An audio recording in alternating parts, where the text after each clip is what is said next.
Today is maintenance day.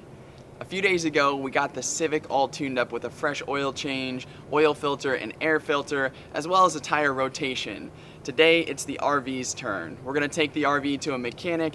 He's gonna change out the oil, but there's also gonna be a few other things we're doing to the RV. We're gonna get the rear differential oil taken care of. We're gonna get the potential leaky gasket or old gasket fixed in the engine oil system, and I'm also going to be adding on some extension valves to the rear dualies so it's easier for us to air up the tires.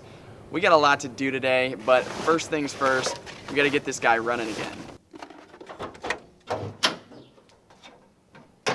So I've got the battery disconnected, and I'm going to give you guys a few quick storage tips. When you're storing the RV for an extended period of time, maybe months on end, make sure to disconnect your chassis battery.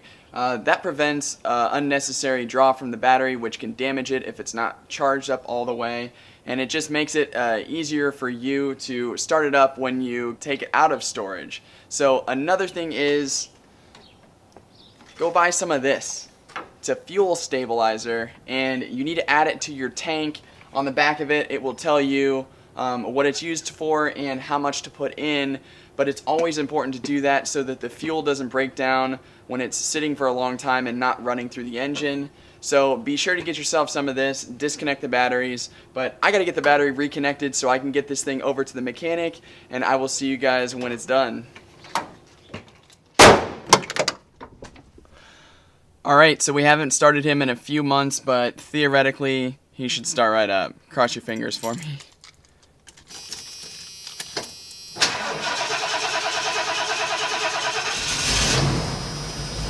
That's what I'm talking about, baby. Woohoo! Man, I love it when the RV starts up on the first try. It seriously never gets old. Anyway, I just got back from the mechanic shop. I know I told you guys I was going to be toying around with the idea of changing out the differential fluid by myself, but when it came to the differential oil that we needed to change out, I absolutely didn't have the tools that I needed for it. And so what I did was I just looked online, did some research, and found a local shop that had all of the tools needed and a big lift to lift up the rig so we could look underneath it. So we just crossed over 63,000 miles in this RV, and I'm pretty sure that differential oil is the original oil that came with it. So it's about 30 years old, and it is definitely past its prime. So I'm really glad that I got this done. And the new oil that we put in was a full synthetic oil. They got it filled up to the brim so that it was just dripping out, and then they re-screwed it back on, and that will last us another 100,000 miles. So we are golden on our differential oil. Another thing I wanted to have checked out was a potential oil leak, and of course there is an oil leak, but it's very slow, and we knew about this throughout our trip, and all we did was just add a little bit of oil. But what I didn't know is there's a little bit of transmission fluid leaking out with it, and I guess this is the main rear engine gasket that is leaking, and he said to actually access that $10 part, we would have to pay about $500 in labor to remove the transmission. So we just decided that we're going to monitor the transmission fluid as well as the oil while we travel. They did check the transmission fluid, and there was about a quart missing, so I went ahead and had them add a quart, and I bought an extra quart just to have with me. And then I also had them do a full-on oil change with the oil filter and air filter, and I use full synthetic in the RV because it is totally worth the extra cost. Full synthetic oil is just a little bit thicker, it's a little bit more beefy of an oil, and it's just better running in the engine, and it allows you to not have to change your oil nearly as often. So it actually pays itself off over the course of time. So it's worth the initial investment. The last thing I wanted them to check on was to see if we needed a tire rotation. I couldn't remember the last time we've actually done it, and he checked out the tires, and they do look good. Both the front and the rear tires have great tread, and they're exactly where they need to be, so we didn't need to do anything with the tire rotation. But that doesn't mean that we're done with tires yet. I have to show you guys how we air up our tires on the road, and I also want to make some changes with the back dualies as well as the air shocks that we have in the RV. So let's go take a look at those, and I'll show you what's going on. Okay, so we're down here by the tires as well as the air shocks. These are our dualies in the rear of the RV, and normally what we would have to do with this is we would have to unscrew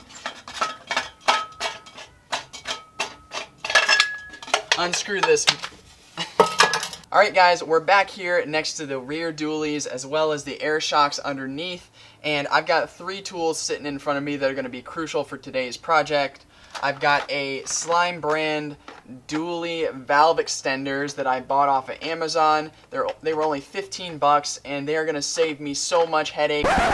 Okay guys, I'm going to have to stop myself there and completely nix that suggestion. We actually bought 2 packs of those slime valve extenders. We got them installed, and we've actually shot the entire end of this video already once before. Everything is aired up and everything is cleaned up. We've only got one more thing to do. We got to grab some grub. But I kept asking myself, will these rubber valve extenders actually last through all the wear and tear that we're going to be putting them through? And my gut kept telling me no. I kept thinking of scenarios where we're maybe driving down the highway, one of the valves fails, we have a flat tire situation, and in an RV that can be a life or death situation. So I basically uninstalled all of those valves, returned them, and I went back online, did some research, and found a product that I think is going to be much better for both our situation and hopefully for your guys' situation as well. I bought these 6 valve extenders that I'm going to be adding on to the back of the RV. The valve pack comes with 2 45-degree angle valves, 2 90-degree angle valves, and 2 135-degree angle valves. And the way that I'm going to use them is I'm going to put the 2 45-degree angles on the outside dually tires. I'm going to put the 135-degree angle ones on the inside dually tires, and then underneath on top of the airbags, I'm going to put the 90-degree extender valves. Okay, I've got the hubcap off, and now I'm going to go ahead and install these on the passenger side. Then we'll move over to the driver's side, get those done, and then get everything aired up.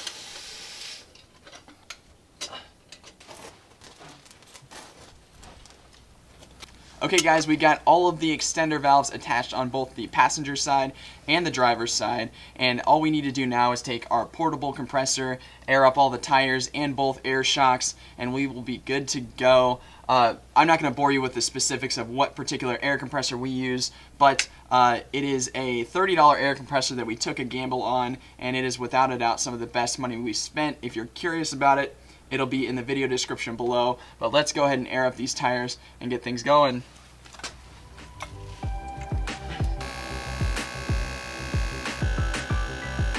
Okay guys, it's time to wrap up today's video. We just got everything all aired up to the proper PSI. We hope you enjoyed the video and maybe learned something along the way. If you did, hit that like button down below and drop us a comment. We'd love to hear from you guys. As you know, I will always see you on the next video.